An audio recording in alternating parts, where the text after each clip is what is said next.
the 11th. And we know the 5 big aircraft that run it, the Doomsday planes, were flying around. Yes, give us the proof, the facts that it was implemented. Well, no, I'd rather talk a bit about because I've really sort of shot my bolt on that, I have many other things to say in the road to 9/11, but my knowledge about what happened on that day is contained in 2 chapters. No, but I meant specifically about continuity of government being implemented. There was a 3-part order. Richard Clark talks about it in his book, Against All Enemies, but the 9/11 report echoes him on this. There was an order. The first part is innocuous, which was to provide fighter escort for the president's plane. The second one was, the important thing was that the second one was to implement COG, and so there's no doubting that it happened. If I could say a word about my other book, The War Conspiracy, a lot of it's about Vietnam and is historical, but the end of it is about disturbing similarities between the assassination of President Kennedy and the way in which 9/11 was instituted. And I talk about designated suspects. I say that Oswald was a designated suspect because the CIA had been doing something with him, and whoever was responsible for the Kennedy assassination knew that there would not be a proper investigation because of the intelligence involvement with Oswald. And the same is true of 9/11. Now, I'm telescoping a great many similarities, but a key one is that at least 2, and probably more, of the alleged assassins, hijackers, were of such interest to the CIA that in both cases, both Oswald in 1963 and Al-Nidar and Al-Hazmi in 2000, information that the CIA ought to have given to the FBI, they didn't give. And stay there. We're coming back to the full audience. I've got to have you back in the near future. Here we go. Here that build the big guns. Wow, I got to have Peter Dale Scott back soon for another hour just to get into his war conspiracy book. He was talking about similarities between the way they ran the JFK assassination and the way the Black Ops ran 9/11, all those telltale signs, the cover-ups, the activities, the supposed assassin, the hijackers. Springman, the head of the Visa section, he's in our new film, Fabled Enemies. You can pre-order right now. It comes out in about a week and a half. Again, at Infowars.com. You have Springman right there, and he's going, I'm not letting him in. They're listed as terrorists. And he's told, no.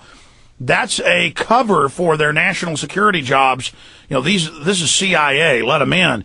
And trained at the defense bases and in spy training. And that's all admitted, and the government just says, well, we're not going to talk about that.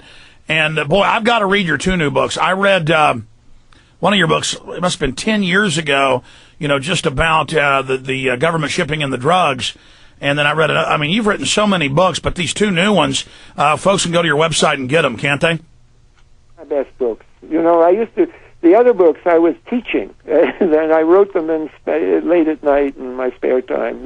These books, I spent 6 years on the road to 9/11, and all of my decades of thinking has gone into the reissue of the War Conspiracy.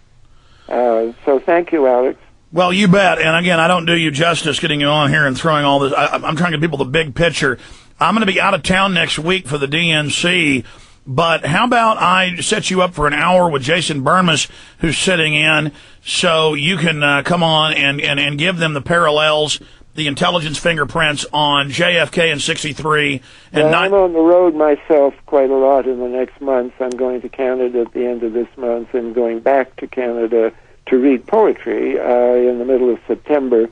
So he can phone me, and we'll see what we can work out. Yeah, let me have my producer call you and just set you up sometime in the next 2 weeks, either on the show when I'm here or with Jason Burnmas next week, because, an hour with the breaks isn't enough time. Peter Dale Scott, thanks for coming on with us. Well, thank you, Alex. What a great gentleman. What depth and breadth of knowledge. We'll have to pick his brain more here in the near future. Folks, we had Ron Paul on at the first of the show, early in the show today. And we had Paul Watson with big breaking news on. We also had Jonathan Elenoff and then Wayne Madsen, and then, of course, Peter Del Scott, you just heard for the last 50 minutes or so.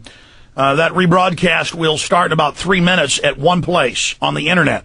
I love our AM and FM dial. That's where we reach 90% of the people. Shortwave's wonderful.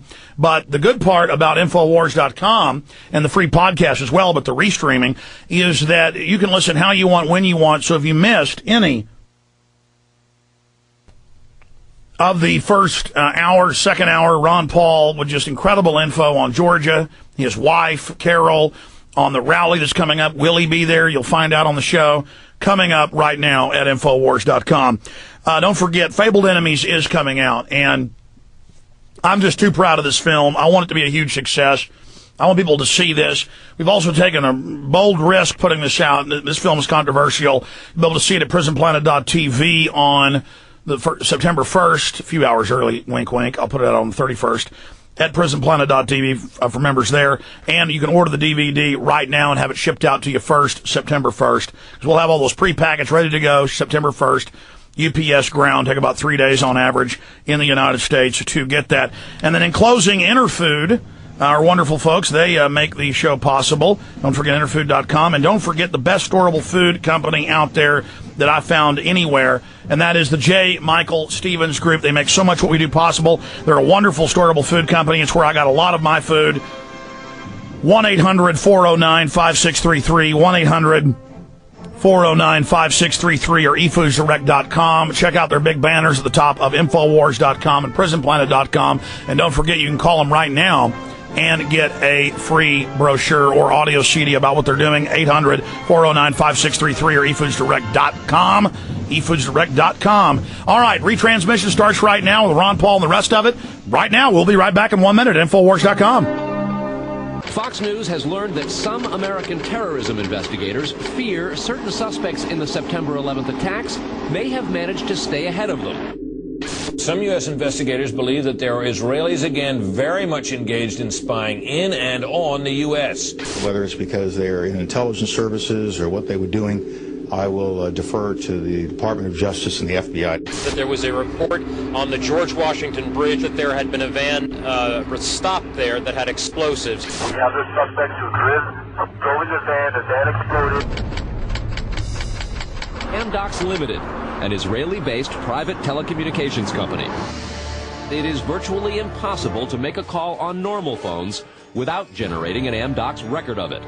It quickly unraveled to be the largest foreign spy ring ever uncovered inside the United States, the largest. Documents say they, quote, targeted and penetrated military bases, the DEA, FBI, and dozens of other government facilities. There's one big elephant in the living room. It is the relationship between the United States of America and the State of Israel. What about this question of advanced knowledge of what was going to happen on 9/11? Well, it's very explosive information, obviously. A bigger question, they say, is how could they not have known?